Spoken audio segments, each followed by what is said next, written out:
Personality of the Universal Father. Do not permit the magnitude of God, His infinity, either to obscure or eclipse His personality. He who planned the ear, shall He not hear? He who formed the eye, shall He not see? The Universal Father is the acme of divine personality. He is the origin and destiny of personality throughout all creation. God is both infinite and personal. He is an infinite personality.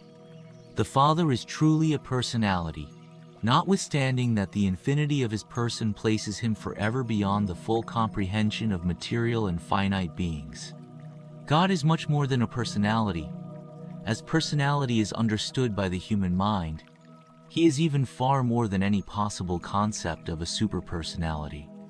But it is utterly futile to discuss such incomprehensible concepts of divine personality with the minds of material creatures whose maximum concept of the reality of being consists in the idea and ideal of personality. The material creature's highest possible concept of the universal creator is embraced within the spiritual ideals of the exalted idea of divine personality. Therefore, although you may know that God must be much more than the human conception of personality, you equally well know that the Universal Father cannot possibly be anything less than an eternal, infinite, true, good, and beautiful personality. God is not hiding from any of His creatures. He is unapproachable to so many orders of beings only because He dwells in a light which no material creature can approach.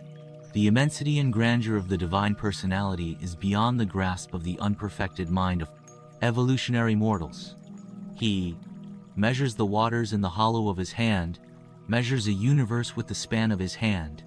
It is He who sits on the circle of the earth, who stretches out the heavens as a curtain and spreads them out as a universe to dwell in. Lift up your eyes on high, and behold who has created all these things, who brings out their worlds by number and calls them all by their names. And so it is true that the invisible things of God are partially understood by the things which are made. Today, and as you are, you must discern the invisible Maker through His manifold and diverse creation, as well as through the revelation and ministration of His sons and their numerous subordinates. Even though material mortals cannot see the person of God, they should rejoice in the assurance that He is a person. By faith accept the truth, which portrays that the Universal Father so loved the world as to provide for the eternal spiritual progression of its lowly inhabitants, that He delights in His children.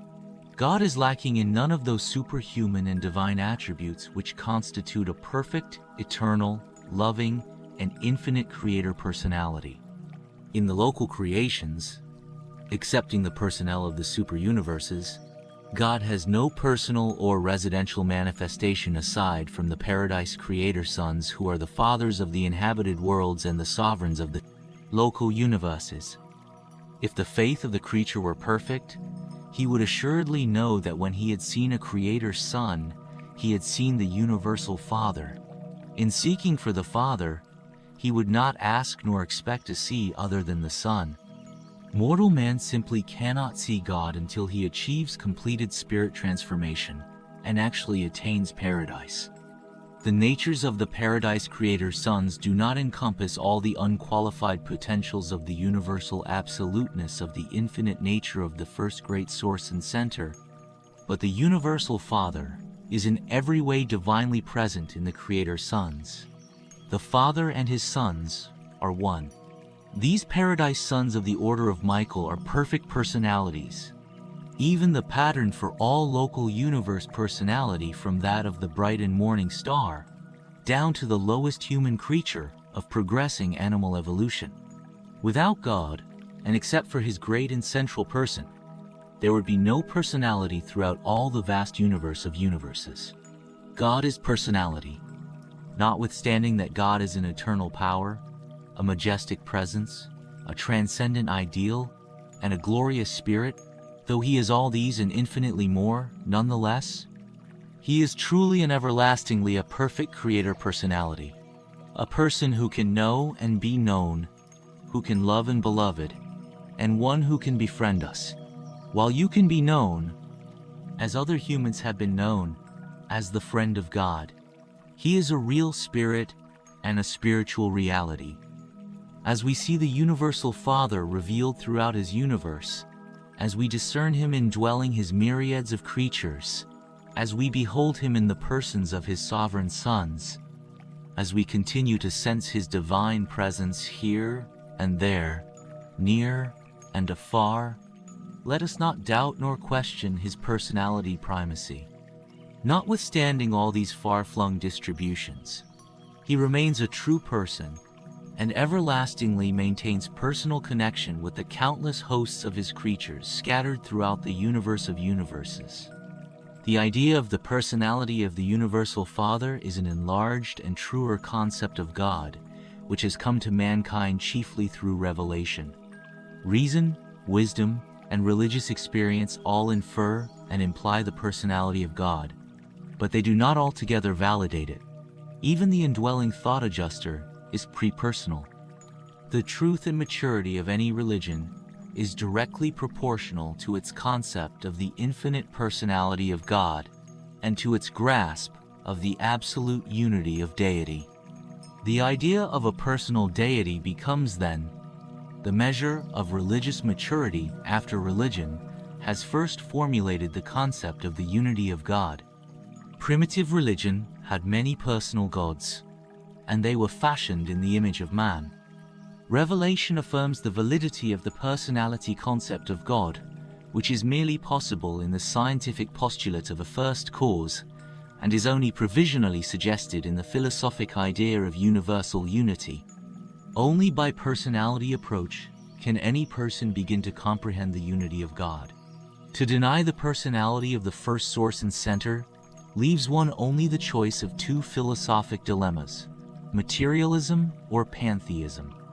In the contemplation of deity, the concept of personality must be divested of the idea of corporeality. A material body is not indispensable to personality in either man or God. The corporeality error is shown in both extremes of human philosophy. In materialism, since man loses his body at death, he ceases to exist as a personality. In pantheism, since God has no body, he is not, therefore, a person. The superhuman type of progressing personality functions in a union of mind and spirit. Personality is not simply an attribute of God. It rather stands for the totality of the coordinated infinite nature and the unified divine will which is exhibited in eternity and universality of perfect expression. Personality, in the supreme sense, is the revelation of God to the universe of universes. God, being eternal, universal, absolute, and infinite, does not grow in knowledge, nor increase in wisdom. God does not acquire experience, as finite man might conjecture or comprehend, but he does, within the realms of his own eternal personality, enjoy those continuous expansions of self-realization which are in certain ways comparable to, and analogous with, the acquirement of new experience by the finite creatures of the evolutionary worlds. The absolute perfection of the infinite God would cause him to suffer the awful limitations of unqualified finality of perfectness, were it not a fact that the Universal Father directly participates in the personality struggle of every imperfect soul in the wide universe who seeks, by divine aid, to ascend to the spiritually perfect worlds on high. This progressive experience of every spirit being and every mortal creature throughout the universe of universes is a part of the Father's ever-expanding deity consciousness of the never-ending divine circle of ceaseless self-realization. It is literally true. In all your afflictions he is afflicted. In all your triumphs he triumphs in and with you. His pre-personal divine spirit is a real part of you. The Isle of Paradise responds to all the physical metamorphoses of the universe of universes. The Eternal Son includes all the spirit impulses of all creation. The conjoint actor encompasses all the mind expression of the expanding cosmos. The Universal Father realizes, in the fullness of the divine consciousness, all the individual experience of the progressive struggles of the expanding minds and the ascending spirits of every entity, being, and personality of the whole evolutionary creation of time and space.